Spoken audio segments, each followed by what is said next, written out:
Good evening and welcome to Walking with the Ghosts of Durham.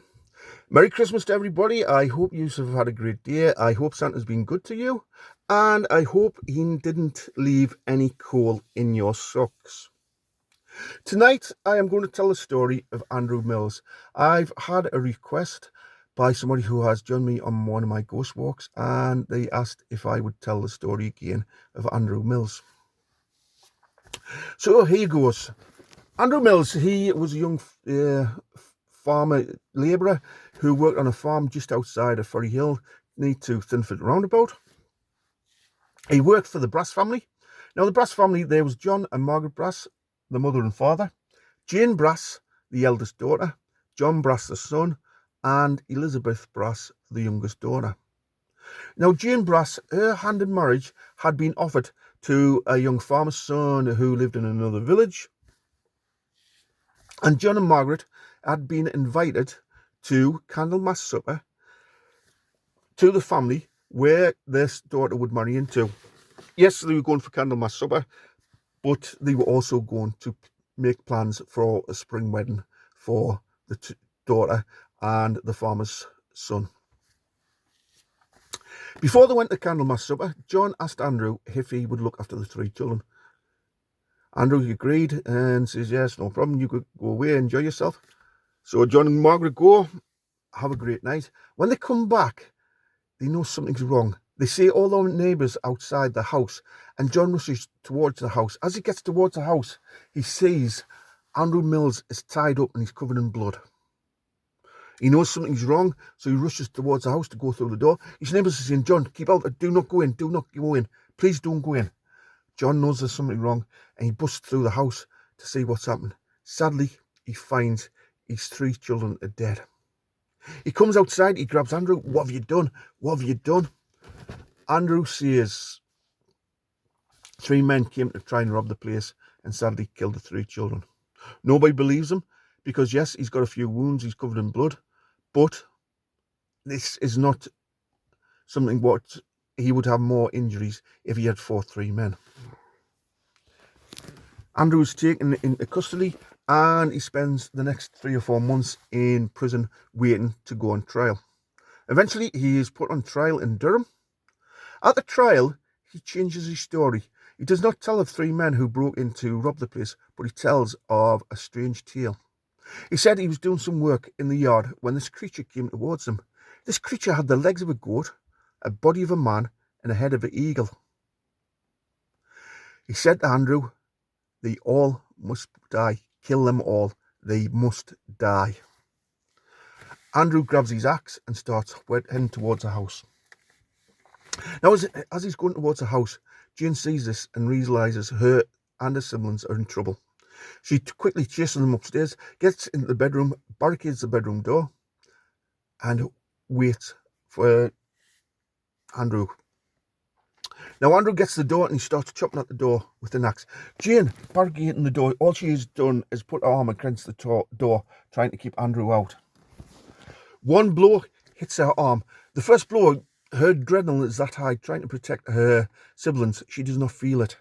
But second blow through hits her shoulder, makes her arm useless. Andrew busts through the door, a bit like he's Johnny out of Shining, swings the axe, takes the top of Jane's head off. She is dead. John jumps at Andrew, tries to fight him to try and protect his younger sister. But sadly, Andrew is quicker and faster and stronger than John, swings with the axe, cuts John's throat. John's dead. Now, Elizabeth is underneath the bed. She's screaming, please, please, don't hurt us, don't hurt us. I've got cake here, I've got toys. Don't hurt us. Andrew and Elizabeth used to be very good friends. They used to go walk in the woods. Andrew would point out the trees, tell them about the trees, tell them about the flowers.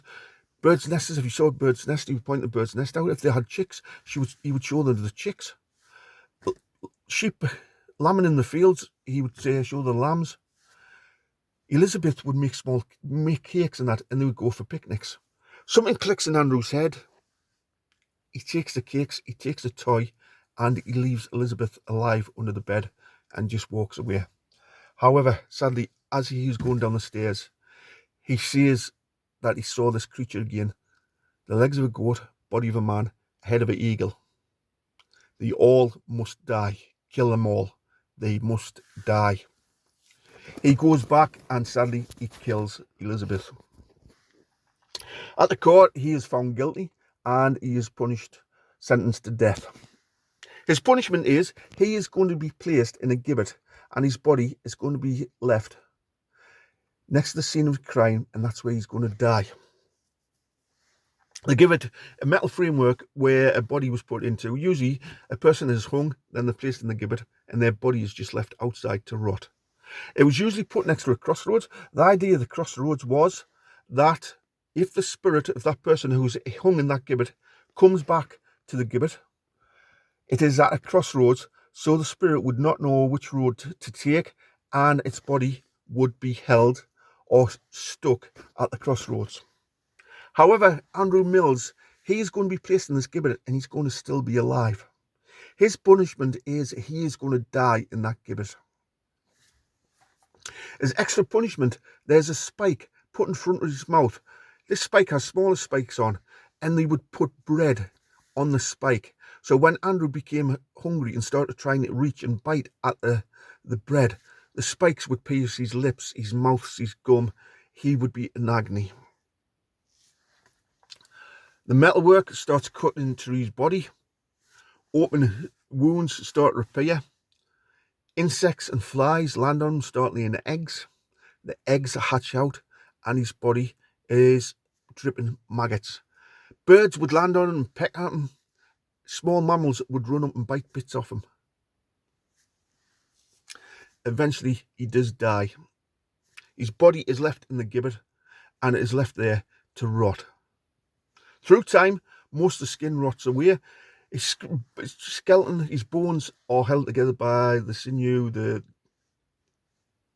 tendons, but most of the skin is gone. People, when they're walking past, would hear the bones in the gibbet rattling. One night, there's a storm, very strong winds.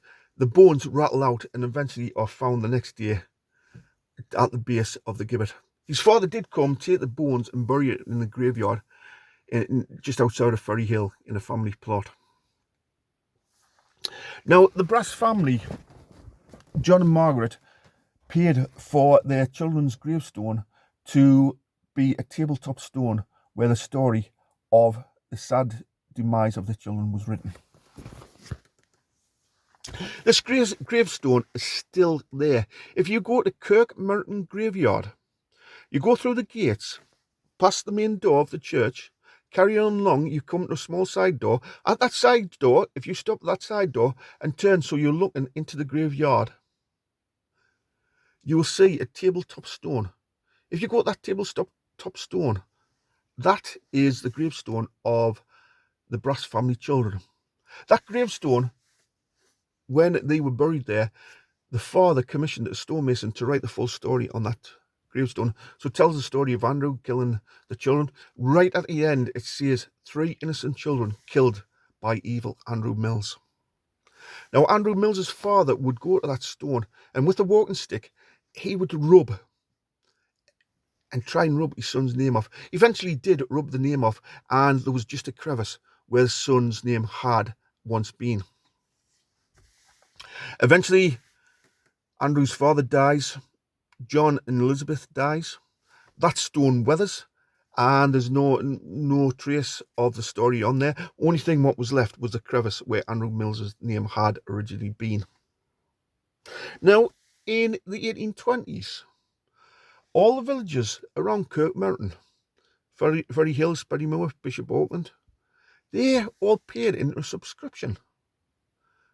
And this subscription was used to re-chip out the story of the Brass family. The gravestone, a stonemason was commissioned to come to chip out the story again. He came, he had a look at it, he said, I can write all the story on except for one thing. He said, I can't put Andrew Mills's name on. He says, where that crevice is, he says, the crevice is too deep. He said, I'll have to chip away to get to flat stone. But he says, I'm going to make the stone too thin. So now, the full story is on that stone, right till the end, where it says, 3 innocent children are killed by evil. If you go to Kirk Mountain graveyard, you go and you find that gravestone. If you have a good camera with 15 million pixel and you take a photo, you can still see the story. Or if you like to do brass rubs, go there, put your paper on, do your brass rubbing, and you will get that story.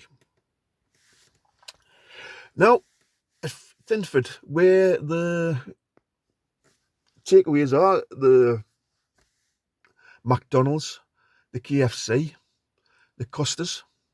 Now, around there, sometimes people see figures of 3 children. They see these 3 children now playing, don't think anything of it, but as they drive closer, they say they are in rags, and eventually these 3 people just disappear. These are supposed to be the Brass family children. And there is a challenge as well. The challenge, now, I would do this challenge myself, but the day or the night you have to go on, I'm usually otherwise engaged. The night you have to go on is December the 31st, so in 7 days' time. So you go there on December the 31st at a minute to midnight. Sadly for me, at 12 o'clock midnight, I am usually out first footing, or I've got a glass of whiskey in my hand. But if you're up for this challenge, you go to where the Brass family farm used to be, and at 12 o'clock midnight on January the 1st, you start running around 13 times anti-clockwise the Brass family farm. Now, if you are going to take this challenge, please take somebody with you who's got a very good camera and who is a good filmer. And as you're running around, they can film you run around this place. But be warned, because on the 13th time, as you run around, make sure they get you with the camera, because as you run around on that 13th time, it says that Andrew Mills comes chasing after you with the axe to claim his next victim.